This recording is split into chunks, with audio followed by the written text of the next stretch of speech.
Hello dear students, मैं पीके सिद्धांत स्वागत करता हूँ आपका अपने channel CSI and jam chemistry bye सिद्धांत पे। डियर स्टूडेंट्स, आज हम लोग बहुत इंपॉर्टेंट टॉपिक स्टार्ट करने वाले हैं और इस टॉपिक का नाम है इलेक्ट्रोकेमिस्ट्री। ठीक है, बहुत डिटेल से हम लोग पढ़ेंगे, बहुत डीप में जाके इससे जुड़े हुए सारे क्वेश्चंस भी बनेंगे। CSIR लेवल हो, चाहे IIT जैम लेवल हो, चाहे गेट के क्वेश्चंस हो, चाहे DRDO बार किसी भी लेवल के हों। तो डियर स्टूडेंट्स, इसको बहुत डीपली हम लोग पढ़ेंगे, थोड़ा सा बेसिक भी सीखेंगे। ठीक है, क्योंकि ये जो टॉपिक है ये क्लास 11-12 से जुड़ा हुआ है, इसलिए ये टॉपिक आपको समझना भी काफ़ी आसान होगा, क्योंकि आपने क्लास 11-12 में, स्पेशली 12th में आपने इस टॉपिक को पढ़ रखा है। NCERT के टॉपिक में आता है ये फिजिकल केमिस्ट्री में। तो डियर स्टूडेंट, चलिए हम लोग इस टॉपिक को सबसे पहले बात शुरू करते हैं कि इस टॉपिक में पढ़ना क्या होता है। देखिए, हमेशा से मेरा ये प्रयास रहा है, मेरी हमेशा से कोशिश रही है कि किसी भी टॉपिक को पढ़ने से पहले आपको ये समझ में आए कि इस टॉपिक को पढ़ते क्यों हैं, उस टॉपिक को पढ़ने का रीज़न क्या है। तो डियर स्टूडेंट्स, इलेक्ट्रोकेमिस्ट्री पढ़ने का 2 रीज़न है। ठीक है,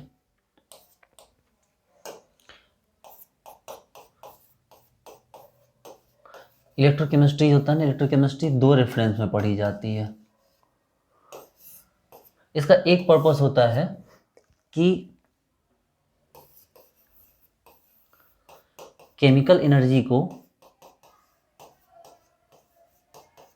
इलेक्ट्रिकल एनर्जी में कन्वर्ट करना। इसका पहला पर्पस होता है क्या, केमिकल एनर्जी को इलेक्ट्रिकल एनर्जी में कन्वर्ट करना। और इसका दूसरा पर्पस होता है इलेक्ट्रिकल एनर्जी को केमिकल एनर्जी में कन्वर्ट करना। ठीक है, तो हमारे पास मेनली 2 मकसद हैं। पहला पर्पस है हमारा कि केमिकल एनर्जी को इलेक्ट्रिकल एनर्जी में कन्वर्ट करना, दूसरा है कि इलेक्ट्रिकल एनर्जी को केमिकल एनर्जी में कन्वर्ट करना।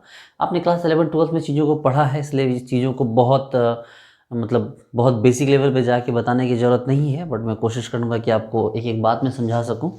डियर स्टूडेंट, जो केमिकल एनर्जी को इलेक्ट्रिकल एनर्जी में बदलते हैं, तो आपको पता है इसके लिए जो सेल यूज करते हैं उस सेल का नाम क्या होता है, गैल्वेनिक सेल। हम इसके बारे में बहुत डिटेल से पढ़ेंगे क्योंकि उसके अंदर सारी चीज़ें छिपी हुई है। और दूसरा जो इसके लिए हम लोग यूज़ करते हैं, इसके लिए हम लोग इलेक्ट्रोलाइटिक सेल यूज करते हैं। जो इलेक्ट्रोलाइसिस के लिए यूज होता है, क्या कौन सा सेल यूज करते हैं हम, इलेक्ट्रोलाइटिक सेल। तो एक तरफ हो गया गैल्वेनिक सेल और एक तरफ हो गया हमारे पास क्या, इलेक्ट्रोलाइटिक सेल। तो सबसे पहले इस बात को समझा जाए कि ये होता क्या है। देखिए, पहले बात करते हैं हम लोग गैल्वेनिक सेल की। ठीक है, देखिए ये जो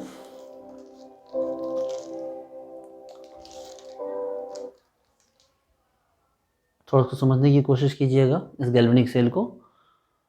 देखिए, सबसे पहले बात समझिए इस गैल्वेनिक सेल में। देखिए, जो गैल्वेनिक सेल है, इसमें हमने क्या किया है कि 2 कंटेनर लिए हैं। ठीक है, ध्यान दीजिए, इसमें हमने क्या किया, 2 कंटेनर लिए हैं, एक लेफ्ट साइड में, एक राइट साइड में। लेफ्ट साइड में जब हमने कंटेनर लिया है, वहाँ पर हमने क्या किया है कि इस सॉल्यूशन में डाल दिया जिंक सल्फेट। क्या डाला हमने इसमें डाला जिंक सल्फेट।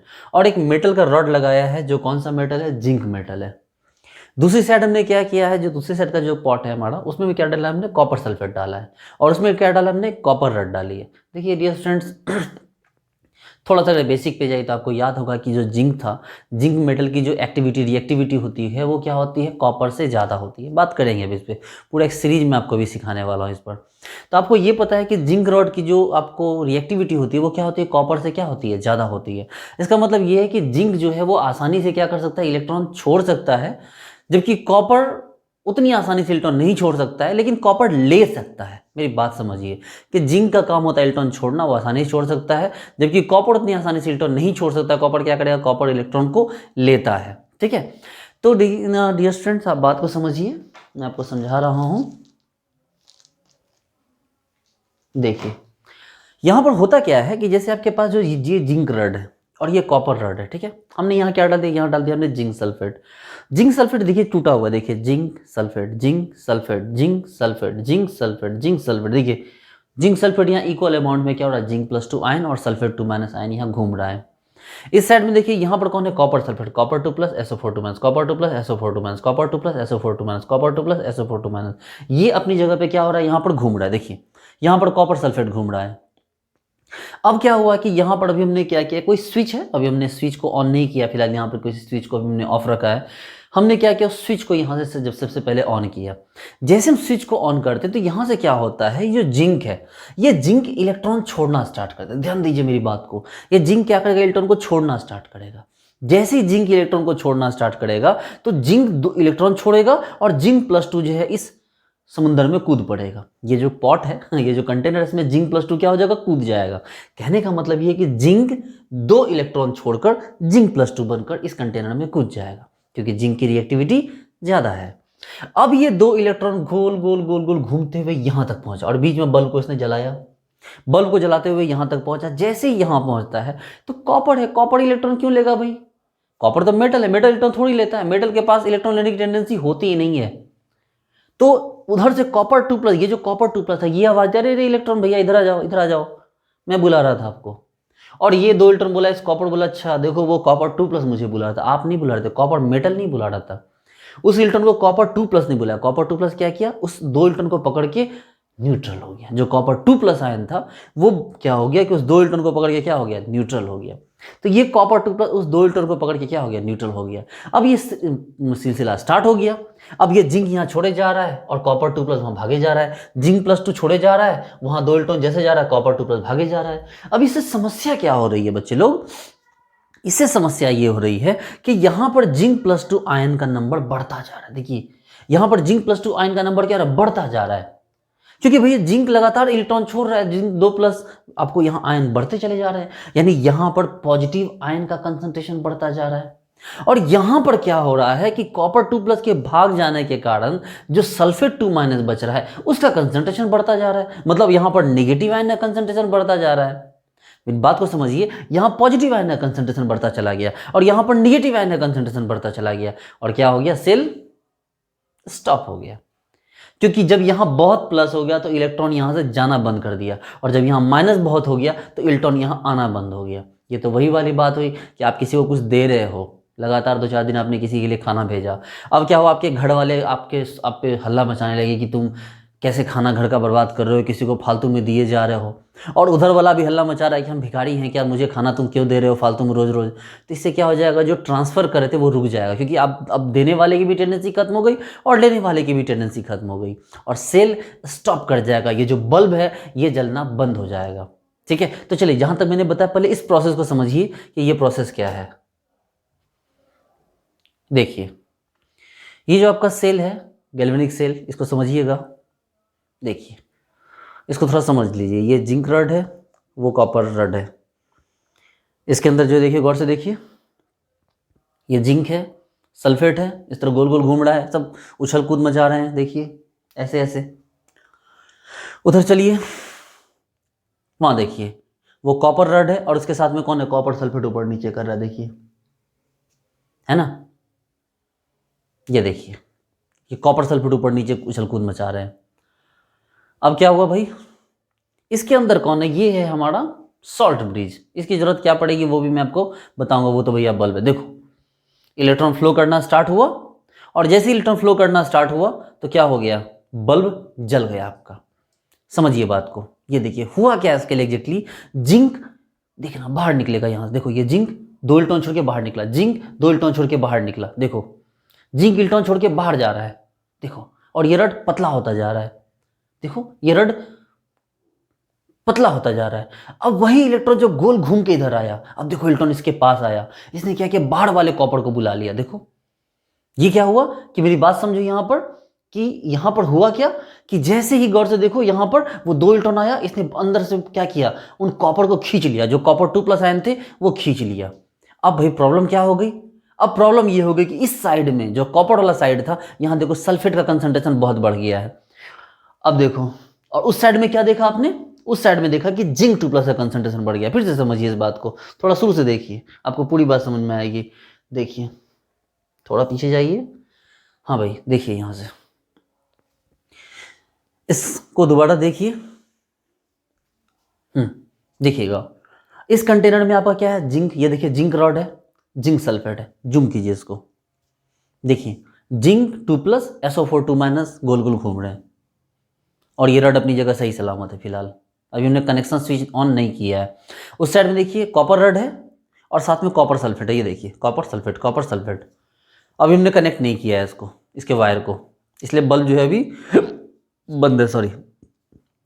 देखिए ये कौन है भाई, ये इसके अंदर कुछ भी हो सकता है, सॉल्ट ब्रिज है, ठीक है। अब इसके अंदर आपको ऐसे यूट्यूब है, सॉल्ट ब्रिज है, इसके अंदर NaCl है, KCl है, AgCl है, अगर अगर हो सकता है, NH4Cl हो सकता है। अब यहाँ से करंट फ्लो होना स्टार्ट हो गया, मतलब ने स्विच को ऑन कर दिया है। अब होगा क्या, देखो देखो, जिंक इलेक्ट्रॉन छोड़ेगा बाहर, जिंक 2 इलेक्ट्रॉन छोड़ेगा, बाहर निकल जाएगा। देखो जिंक 2 इलेक्ट्रॉन छोड़ेगा और बाहर निकल जाएगा, और इस तरह रड क्या हो गया, पतला होता चला गया, सूखता चला गया, मतलब कोरोड होता चला गया। अब वही इलेक्ट्रॉन जब गोल घूम के यहां पहुंचा, देखो तो ये क्या किया, अगल बगल के कॉपर 2 प्लस को क्या किया, बुला लिया, क्योंकि वो तो खुद कॉपर है, ठीक है, वो वाला तो खुद कॉपर था, उसने क्या अगल बगल के कॉपर 2 प्लस को बुला लिया। अब बढ़ गया यहां पर SO4 2 देखो। अब इस SO4 2 का क्या इलाज किया जाए, क्योंकि ये SO4 2 क्या कर रहा है भाई, ये माइनस बोल रहा है कि भैया हम उधर से इलेक्ट्रॉन को आने नहीं देंगे। उधर वाला जो जिंक 2 प्लस बढ़ गया था वो बोलता है कि हम अपने यहां से इलेक्ट्रॉन को नहीं जाने देंगे। पता चला कि सारा काम चौपट करके रख दिया इन लोगों ने। जिंक +2 बोल रहा है कि हम इलेक्ट्रॉन को जाने नहीं देंगे, SO4 बोल रहा हम इलेक्ट्रॉन को आने नहीं देंगे। पता चला सेल की बैंड बज गई। इसलिए हमने क्या लगाया ऊपर से, सॉल्ट ब्रिज। अभी सॉल्ट ब्रिज का क्या काम है, तो ये जो SO4 आयन है, मान लो ये राइट साइड वाला, इस साइड वाला, कि SO4 आयन है, इस SO4 आयन के लिए यहां से पॉजिटिव आयन रिलीज हुआ। देखो सपोज करो यहां से अगर Na+ निकले तो Na+ SO4 मिलके क्या बन जाएगा, Na2SO4 बन जाएगा। मतलब ये साइड न्यूट्रल हो गया, मतलब यहां पर जो शोर मचाने वाले सल्फेट आयन थे, वो सल्फेट आयन सोडियम प्लस के साथ मिलके शांति से बैठ गया। देखो ये देखो, यहां से ओनली सोडियम प्लस निकला, और इस सोडियम प्लस ने क्या किया, SO4 को शांत कर दिया कि भैया हल्ला मत करो, शांत हो जाओ, ठीक है। और इधर कौन निकला, इधर Cl- निकला, जो Zn2+ को पकड़ के शांत कर दिया, ZnCl2 बना दिया। और इस तरह क्या किया, Zn2+ को भी शांत कर दिया। और जब इधर पॉजिटिव वाले शांत, उधर नेगेटिव वाले शांत, तो रिएक्शन क्या हो गया, फिर से स्टार्ट हो गया, है कि नहीं। जब इधर पॉजिटिव वाला डिस्टर्ब नहीं कर रहा, उधर नेगेटिव वाला डिस्टर्ब नहीं कर रहा है, तो ऑब्वियस सी बात है कि जो आपका सेल था वो क्या हो जाएगा, आपका फिर से कंटिन्यू हो जाएगा। ओके, तो देखिए इसमें कि यह रिएक्शन क्या हुआ कि जिंक जो है 2 इलेक्ट्रॉन छोड़ रहा था, Zn2+ 2 इलेक्ट्रॉन, और कॉपर 2+ क्या कर रहा है, उस 2 इलेक्ट्रॉन को लेकर कॉपर में कन्वर्ट हो रहा है। मेरी बात को समझिए कि जिंक ने 2 इलेक्ट्रॉन छोड़ा, Zn+2 इलेक्ट्रॉन, और कॉपर 2+ ने क्या किया, उस 2 इलेक्ट्रॉन को लेकर क्या किया, कॉपर बना दिया। तो देखिए इस रिएक्शन को ओवरऑल क्या लिखेंगे, 2 इलेक्ट्रॉन कट जाएगा, तो copper +2 + Zn gives out Zn+2 + copper, ठीक है। देखिए इसमें तो खैर पूरी इमेज दिख जा रही है, चलो कोई ना। अब सवाल उठता है, ठीक है, हम लोग इस पर और बात करेंगे, अभी ये खत्म नहीं हुआ है, ठीक है, अभी तो ये शुरू ही हुआ है। अब दूसरा पोर्शन को समझिए, ये वाला हमारा, ये इलेक्ट्रोलाइटिक सेल, ठीक है। हम यहाँ पर बात करते हैं इलेक्ट्रोलाइसिस ऑफ वाटर की। थोड़ा सा मैं लाइट कम कर दे रहा हूँ, आपको दिख नहीं रहा होगा। देखिए ये बताने का मकसद क्या है बच्चे लोग, प्लीज समझिएगा, इसको बताने का मकसद क्या है। जो इलेक्ट्रोलाइसिस होता है, इसका काम क्या होता है कि ये आपको, जैसे हमने थोड़ी देर पहले क्या पढ़ा, केमिकल एनर्जी को इलेक्ट्रिकल एनर्जी में कन्वर्ट किया। आपने देखा ना कि हमने केमिकल को यूज किया, कॉपर सल्फेट, जिंक सल्फेट, और उसकी हेल्प से हमने करंट पैदा कर दिया, उसकी हेल्प से हमने करंट जनरेट कर दिया। और अब क्या हो रहा है, अब उल्टा हो रहा है, अब हम करंट जनरेट करके, मतलब करंट को यूज करके केमिकल रिएक्शन करवा रहे हैं। मेरी बात को समझिए, गैल्वेनिक सेल क्या था कि भाई हम केमिकल रिएक्शन के थ्रू करंट पैदा कर रहे हैं, और इलेक्ट्रोलाइटिक सेल क्या है कि हम करंट के थ्रू केमिकल रिएक्शन करवा रहे हैं।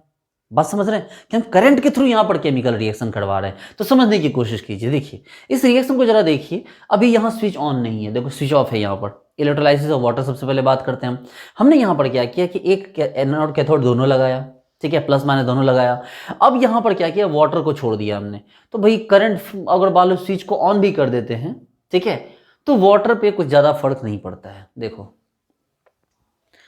हाँ, वाटर की मूवमेंट बढ़ जाती है, तेज हो जाती है, बट वाटर पे इतना कुछ खास असर नहीं होता। देखो यहाँ से इलेक्ट्रॉन उधर जा रहा है, ठीक है, प्लस है, उस साइड जा रहा है, देखो ये इलेक्ट्रॉन लेफ्ट टू राइट जा रहा है, इससे कोई फर्क नहीं पड़ रहा है।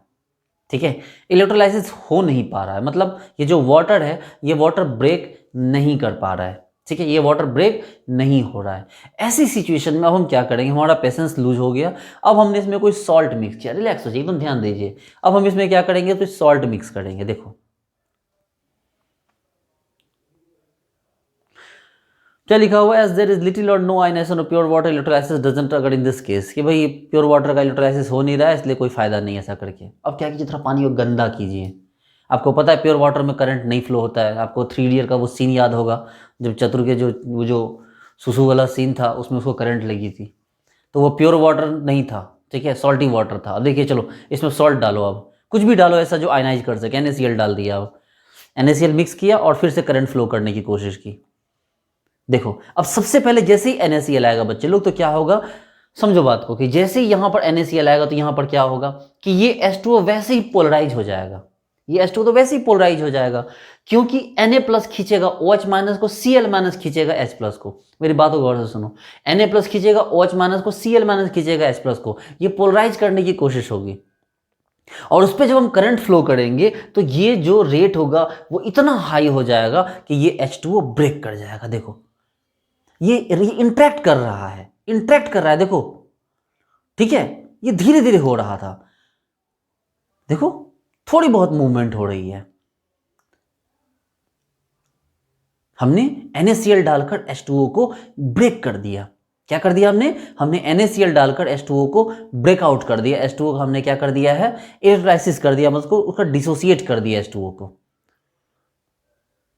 ठीक है,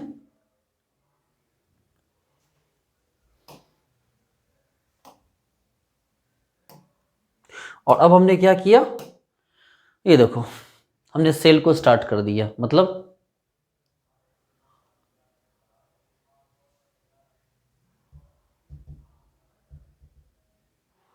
एक सेकेंड रुकिए, थोड़ा पीछे जाते हैं इसको। अरे यार क्यों नहीं काम कर रहे हो, ये देखिए। देखिए हमने क्या किया है, सेल को हमने भी ऐड नहीं किया, मतलब स्विच ऑन नहीं किया है, तो ये ऐसे भटक रहे हैं ये लोग।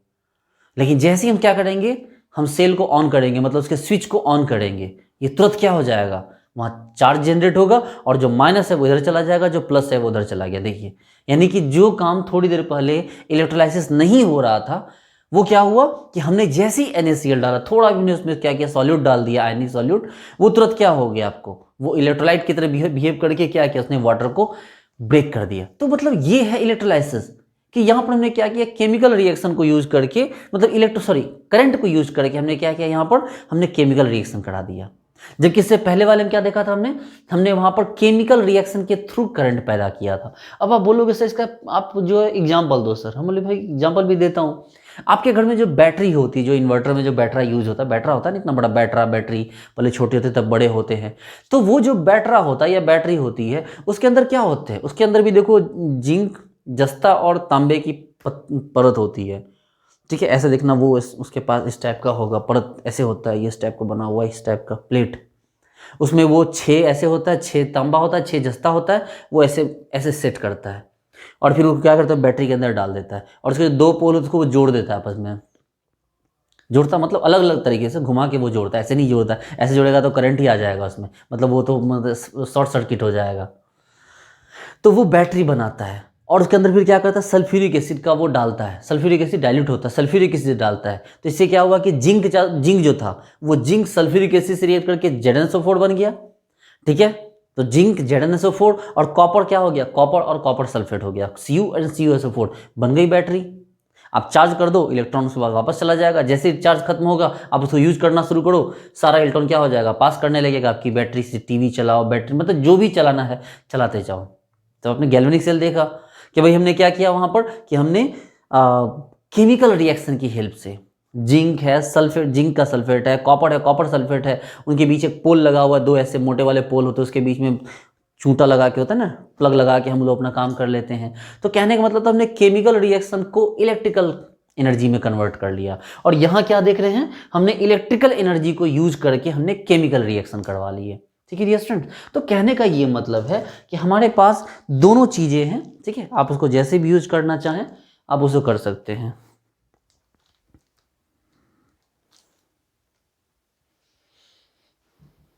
चलिए तो हम बात करते हैं, ठीक है। उम्मीद करता हूँ आपको सारी बात यहाँ तक समझ में आई होगी। तो ठीक है डियर स्टूडेंट, सबसे पहले तो हम बात करेंगे यहाँ पर कि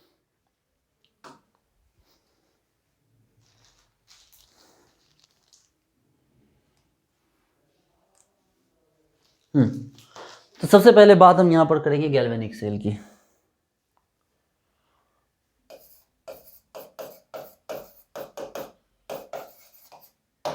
सबसे पहले हम बात करेंगे गैल्वेनिक सेल की, ठीक है। गैल्वेनिक सेल को आपके बारे में आपने अच्छे से देख लिया कि गैल्वेनिक सेल क्या है, ठीक है, कैसे काम करता है। मैं चाहता हूँ कि बार आप दोबारा से देख लीजिए ताकि आपको पूरा ये कॉन्सेप्ट हमेशा के लिए ये कॉन्सेप्ट आपको याद हो जाए, ठीक है। फिर आप कभी भूलिए ना इस कॉन्सेप्ट को।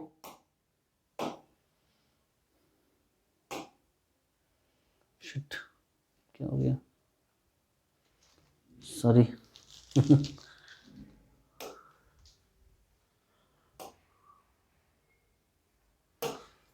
एक बार इसको आप देख लीजिए, थोड़ी फिल्में भी आ गई थी, कोई ना, एक बार देख लीजिए इसको। The anode is a zinc bar placed into a zinc sulfate solution.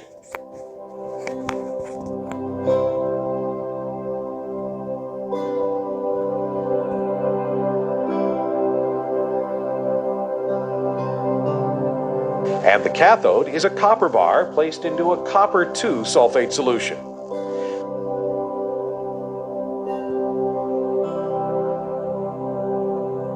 The two solutions are connected by a porous sodium chloride salt bridge that prevents the two solutions from mixing but allows ions to migrate.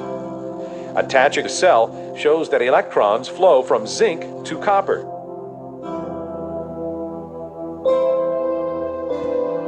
Because zinc is a more active metal than copper, it is more likely to lose electrons. For this reason, the zinc bar is oxidized, producing a zinc ion and 2 electrons per zinc atom. The copper ions in solution gain 2 electrons and are reduced to copper metal. As the reaction continues, excess positive zinc ions build up in the zinc solution. At the same time, the loss of copper ions from the copper sulfate solution creates an excess of negative sulfate ions.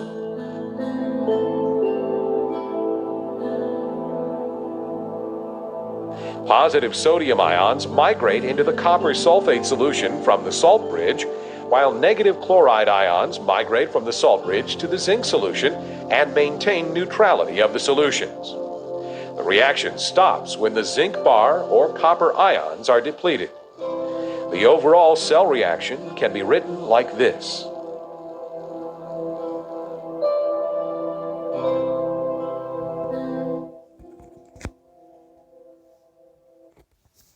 Okay, समझ गए होंगे बात को आप लोग। चलिए हम लोग अपने वापस चलते हैं, ठीक है।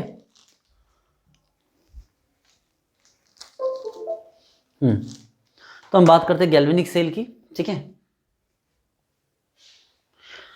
ओके, ठीक है। चलिए तो हम लोग आगे बढ़ते हैं अब गैल्वेनिक सेल पे ही। इसके बारे में गैल्वेनिक सेल पर डिटेल से पढ़ना है हमें। देखिए यही गैल्वेनिक सेल था जो हम पढ़ रहे थे, ठीक है। यहाँ पर हुआ क्या क्या भाई, तो आपने ये देखा कि यहाँ जो जिंक था ये इलेक्ट्रॉन छोड़कर Zn2+ में चला गया, है ना। कि जो Zn था वो क्या किया, अपना 2 इलेक्ट्रॉन छोड़कर Zn2+ में चला गया। शायद आपको धुंधला दिख रहा है, ठीक है। चलिए मैं इसको थोड़ा मोटा कर दूं।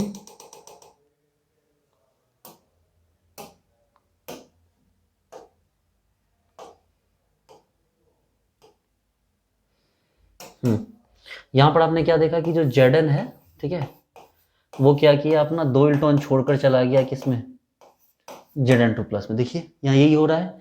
उस साइड में क्या हो रहा है कि जो कॉपर 2+ था, गौर से देखिए, वो 2 इलेक्ट्रॉन लेके कहाँ चला गया, कॉपर में चला गया। देखिए जिंक 2 इलेक्ट्रॉन छोड़ के Zn2+ में गया, जबकि कॉपर 2+ उस 2 इलेक्ट्रॉन को लेके कहाँ चला गया, कॉपर में चला गया, ठीक है। अब जब यहाँ से डिफिशियंसी आने लगी कि लेफ्ट साइड में क्या हो गया, Zn2+ बढ़ गया बहुत ज़्यादा, ठीक है। लेफ्ट साइड में Zn2+ क्या हो गया, बहुत ज़्यादा बढ़ गया। और राइट साइड में क्या हो गया, कॉपर तो खैर यहाँ जमा हो गया, कॉपर तो यहाँ जमा हो जाता है, तो यहाँ बच कौन जाता है, तो आयन के तौर पे यहाँ पर सल्फेट आयन बच जाता है। देखिए उस साइड में आयन के तौर पे कौन बच गया, सल्फेट आयन बच गया। तो अब यहाँ माइनस, यहाँ प्लस बढ़ गया है और यहाँ माइनस बढ़ गया है, मतलब ये दोनों मिलकर सेल को स्टॉप कर रहा है। ठीक है, ये इलेक्ट्रॉन को जाने नहीं दे रहा है, वो इलेक्ट्रॉन को आने नहीं दे रहा है। तो इस सिचुएशन में हमने क्या किया कि यहाँ से जो हमने क्या किया, जो नॉन इलेक्ट्रोलाइट डाले थे हमने ये वाले में, टेस्ट आपको सॉल्ट ब्रिज में, उसको निकाला। अब मान लो यहाँ से क्या निकाला, ये व्हाइट वाला Cl माइनस था, ठीक है, इसको हमने यहाँ से निकाल लिया, मतलब व्हाइट वाला नहीं, ग्रीन वाला Cl माइनस को यहाँ से निकाला, तो Zn plus two Cl minus मिलके क्या हो गया, ZnCl2। देखो इस तरह से Zn2 प्लस क्या हो गया, कैंसिल होता चला गया। इस साइड में क्या हुआ कि यहाँ से कौन निकला, मान लो अगर ये Na प्लस है, ये बाहर निकला, Na प्लस SO4 2 माइनस साथ मिलके क्या बना गया, तो ये बन गया आपको क्या, Na2SO4। जब ये बन गया तो पता चला कि ये वाला फिर SO4 2 माइनस भी क्या हो गया, कैंसिल हो गया। तो वहां पर Na2SO4 बन गया, यहाँ पर क्या हो गया, ZnCl2 बन गया। अब यहाँ पर ये हुआ कि भाई अब यहाँ पर कोई Zn प्लस का झंझट नहीं, यहाँ SO4 2 माइनस का झंझट नहीं, सेल क्या हो गया, सेल वापस से स्टार्ट हो गया। लेकिन अब वापस चलिए, रिएक्शन इन दोनों पे आ जाती है, इन दोनों पर रिएक्शन गोल घूम के वापस आ जाता है। ठीक है, आपको क्या, इसका क्या यूज है, सॉल्ट ब्रिज का यूज है, ये क्लास 12 में छोड़ दीजिए कि सॉल्ट ब्रिज से क्या यूज होता है, इसके बारे में आपको दिमाग लगाने की जरूरत नहीं है, आपको सारा खेल अब यहाँ पर आ गया। अब आगे बढ़िए। ठीक है, हमने देखा कि भाई जिंक जो था, सॉरी इसको मैं बदल दूं पहले,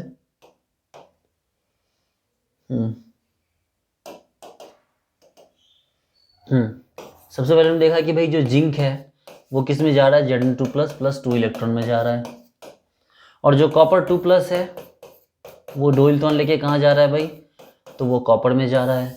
हमने इन दोनों को कैंसिल किया और क्या देखा, Zn plus Cu2 plus gives out क्या, Zn2 प्लस और प्लस कॉपर। लेकिन थोड़ा सा और आगे एक स्टेप चलिए, अगर एक स्टेप आगे चलते हैं तो आपको दिखेगा,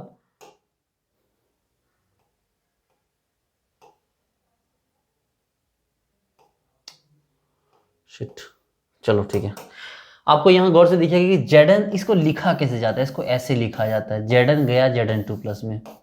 लिखने का तरीका ये है, इसको लिखने का तरीका है कि Zn कहाँ गया, Zn2 प्लस में। देखो ये 2 इलेक्ट्रॉन है, इस 2 इलेक्ट्रॉन को मत देखो आप ये देखो कि ये जो हमने लाइन की तरफ लिखा, इधर लिखा जो पहले था, इधर लिखा जो बाद में हुआ। उसी तरह यहाँ क्या लिखेंगे, तो भाई कॉपर 2 प्लस पहले था और बाद में क्या हो गया, बाद में कॉपर हो गया। देखो जिंक कन्वर्ट हो गया Zn2 प्लस में, कॉपर 2 प्लस कन्वर्ट हो गया कॉपर में। देखो Zn चला गया Zn2 प्लस में, कॉपर 2 प्लस चला गया कॉपर में। लेकिन उसी बात को हमें यहाँ लिखना है, इस चीज के लिए लिखना है, तो हम लिखेंगे भैया ये रहा Zn, ये चला गया है Zn2 प्लस में, ठीक है, और कॉपर 2 प्लस कहाँ चला गया है, कॉपर में। आपको पता है ये लेफ्ट साइड होता है, जिंक से जिंक प्लस 2 जो भी हो एक ही बर्तन में होता है ना, और कॉपर 2 प्लस से कॉपर ये जो भी होता है एक ही बर्तन में होता है। लेकिन इसके बीच में क्या लगा होता है, सॉल्ट ब्रिज, इसलिए हमने क्या लगाया यहाँ पर, एक डबल लाइन यहाँ लगाया।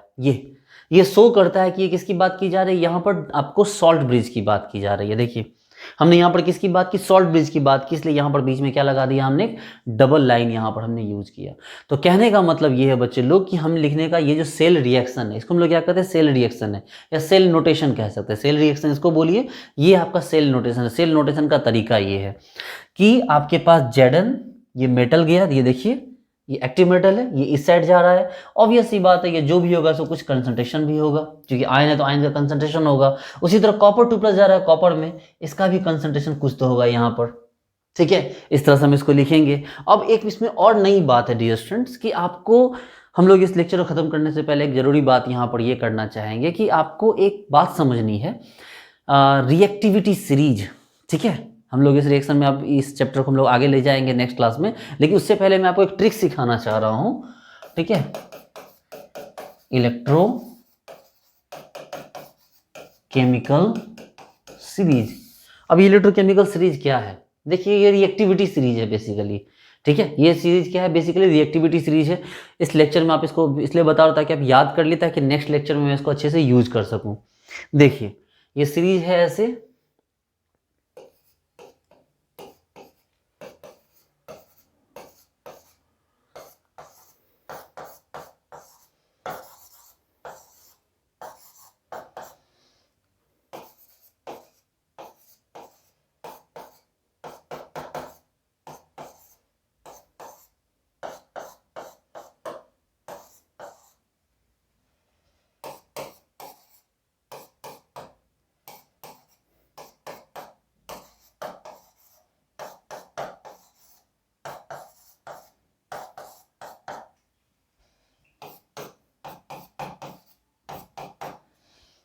ठीक है, ये देखो, ये है आपका electrochemical series. Lithium, potassium, barium, strontium, calcium, sodium, magnesium, aluminium, manganese, zinc, chromium, iron, cadmium, cobalt, nickel, tin, lead, hydrogen, copper, iodine, आपको silver, mercury, bromine, platinum, chlorine, gold, fluorine. इसको आपको याद करना है। ठीक है, ये इलेक्ट्रोकेमिकल सीरीज है। ये सबसे रिएक्टिव है या सबसे लिस्ट रिएक्टिव है? ये सबसे ज़्यादा रिएक्टिव है, ये सबसे लिस्ट रिएक्टिव है। आपको, आपके पास, क्योंकि मेरे बोर्ड में एक साथ में ऐसे नहीं लिख सकता, लेकिन आप कॉपी में इसको ऐसे लिखो, ऊपर से नीचे ऐसे लिखो, ये इस तरह से। इसको 2 लाइन मत बनाना, आप इसको कॉपी में 1 लाइन में लिखो। इसको याद करना जरूरी है आपके लिए। ठीक है, आप इसको याद कर जाओ। Lithium, potassium, barium, strontium, calcium, sodium, magnesium, aluminium, manganese, zinc, chromium, iron, cadmium, cobalt, nickel, tin, lead, hydrogen, copper, iodine, silver, mercury, bromine, platinum, chlorine, gold, fluorine. याद हो गया?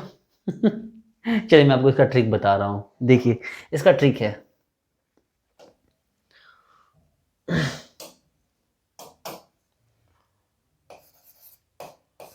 ले, मेरी हिंदी थोड़ी राइटिंग बहुत ख़राब है। ले के 12 सरदार का नाम मांगे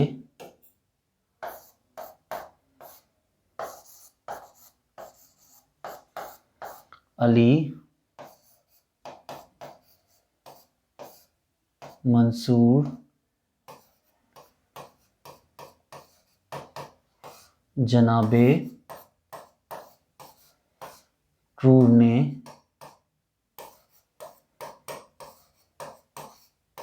फेंकी सीडी कोई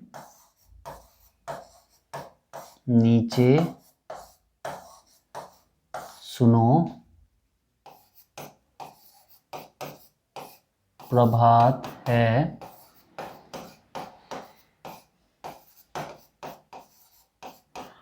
कौन आइए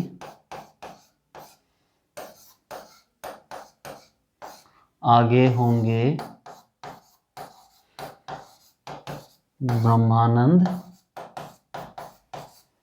पंडित,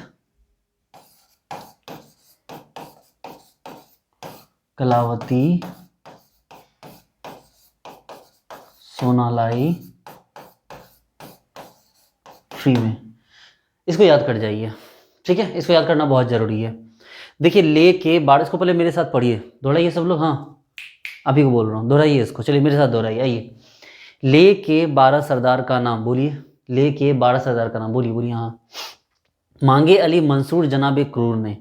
ठीक है, फिर से पढ़िए। ले के 12 सरदार का नाम मांगे अली मंसूर जनाबे क्रूर ने, फेंकी सीडी कोई। ठीक है, उसके बाद है नीचे सुनो प्रभात है, कौन आइए आगे होंगे ब्रह्मानंद पंडित, कलावती सोनालाई, फ्री में। ठीक है, अब इसको देखिए पढ़ना कैसे। इसको 3-4 बार पहले रिपीट कीजिए, वीडियो को स्टॉप कीजिए, पहले खुद से पढ़िए, तब हम जो दोबारा पढ़ेंगे तो आपको और अच्छे से ये अंडरस्टैंड होगा। देखिए, वीडियो को पॉज कर लीजिए और 2-3 बार पढ़िए इसको पहले खुद से। चलिए फिर से कीजिए। ले के 12 सरदार का नाम मांगे अली मंसूर जनाबे क्रूर ने, यहाँ तक एक बार पढ़िए। ठीक है, ले के 12 सरदार का नाम मांगे अली मंसूर जनाबे क्रूर ने, फेंकी सीडी कोई नीचे सुनो प्रभात है।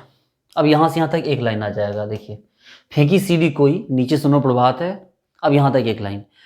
अब उसके बाद पूछ रहा है कि कौन आइए आगे होंगे ब्रह्मानंद पंडित, कलावती सोनालाई, फ्री में। अब इसको तीसरी लाइन में इसको याद कर जाइए। ठीक है, देखिए इसको बड़ा आसान है याद करना। ले के 12 सरदार का नाम मांगे अली मंसूर जनाबे क्रूर ने, फेंकी सीडी कोई नीचे सुनो प्रभात है, कौन आइए आगे होंगे ब्रह्मानंद पंडित, कलावती सोनालाई, फ्री में।